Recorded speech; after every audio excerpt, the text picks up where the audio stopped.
అందరికీ నమస్కారం. అస్సలాము అలైకుం రహమతుల్లాహి బర్కాతు. మిత్రులారా,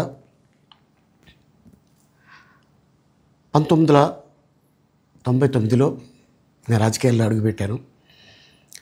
మా పెద్దాయన డాక్టర్ డి రామానాయుడు గారి కోసం. ఎందుకంటే నేను చైల్డ్ ఆర్టిస్ట్ తర్వాత నేను మళ్ళీ ఒక వయసు వచ్చిన తర్వాత నాకు అద్భుతమైన అవకాశం ఇచ్చి ప్రేమ ఖైదీ అనే సినిమాతోటి మళ్ళీ నా కెరీర్ స్టార్ట్ అయింది చైల్డ్ ఆర్టిస్ట్ తర్వాత. అలాగే వారు బాపట్ల నుంచి ఇలాగ నేను ఎంపీగా నుంచుంటున్నాను రా, నువ్వు రావాలి, నా క్యాన్వాస్ చేయాలి అనగానే తప్పకుండా గురుగారు, ఎందుకంటే మీ సినిమా తర్వాత నేను మళ్ళీ ఒక ఆర్టిస్ట్గా నేను ఎదిగాను, సో డెఫినెట్గా నేను వస్తాను అని చెప్పి వెళ్ళటం జరిగింది. అప్పుడు టీడీపీ హయాంలో దాదాపు ఒకే పార్టీలో 20 సంవత్సరాలు నేను ఉన్నాను. తర్వాత మళ్ళీ ఇటు రావడం జరిగింది. నాకు అన్నం పెట్టింది ఫస్ట్ నా తెలుగు ఇండస్ట్రీ, నా తెలుగు ప్రజలు, ప్రేక్షక దేవుళ్ళు, నా నిర్మాతలు, నా డైరెక్టర్సు, నా హీరోలు. ఈ రోజున ఈ రేంజ్లో నేను ఎదిగాను. 45 సంవత్సరాలు ఇండస్ట్రీలో ఉన్నాను. దాదాపు 1200 సినిమాలు పైచిలుకు యాక్ట్ చేయడం జరిగింది. 6 భాషల్లో యాక్ట్ చేయడం జరిగింది. ఓకే, నేను దయాగుణం ఉంది, భగవంతుడు ఇచ్చాడు కాబట్టి నాకు రాజకీయం తోడైతే కొద్దిగా 10 మందికి నేను సహాయపడగలను అనే ఉద్దేశంతో రాజకీయాల్లోకి వచ్చాను తప్ప రాజకీయాలు చేయాలని రాజకీయాల్లోకి రాలేదు. ఇండస్ట్రీ నాకు ఇంత మంచి లైఫ్ ఇచ్చింది, నేనేం చేస్తే బాగుంటుంది అని నలుగురిని చూసి నేను ఒక ట్రస్ట్ పెట్టుకున్నాను మా నాన్నగారి పేరున. దాదాపు 16 సంవత్సరాలు అవుతుంది నేను ట్రస్ట్ పెట్టుకొని.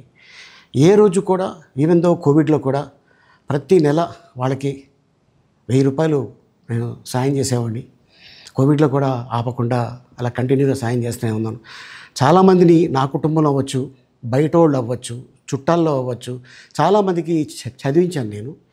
అండ్ అలాగే మా తల్లిదండ్రులు నాకు ఇచ్చిన ఒక గుణం అది అందరితో పంచుకోవాలని చెప్పి ఉద్దేశంతో నేను ట్రస్ట్ కూడా పెట్టుకున్నాను.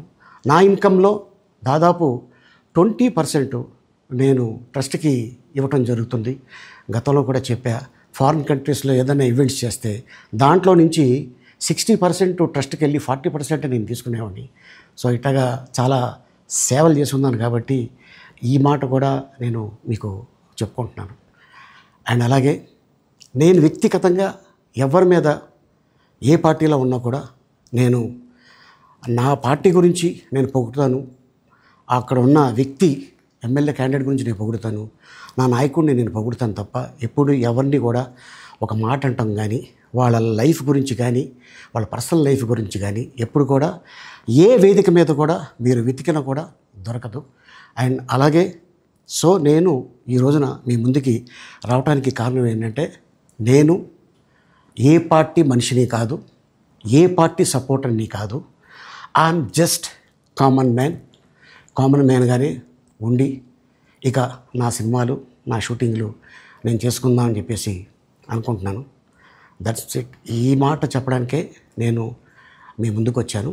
సో నేను ప్రతి 5 సంవత్సరాలకు ఒకసారి ఎలక్షన్లో మీరు వెళ్ళి ఎలా ఓటేస్తారో నేను కూడా ఒక కామన్ మ్యాన్గా వెళ్ళి ఓటేసి వస్తాను.